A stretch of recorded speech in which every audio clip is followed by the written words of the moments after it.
To connect Xbox controller to the Samsung Z Fold 6, let's start by opening Settings.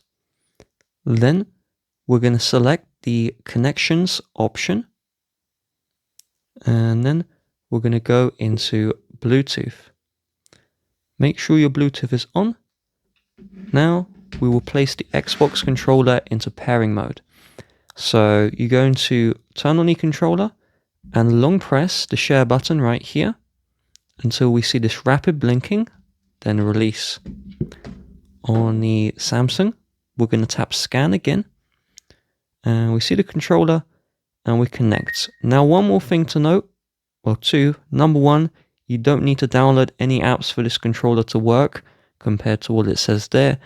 And second, your Xbox controller won't be connected to your Xbox anymore.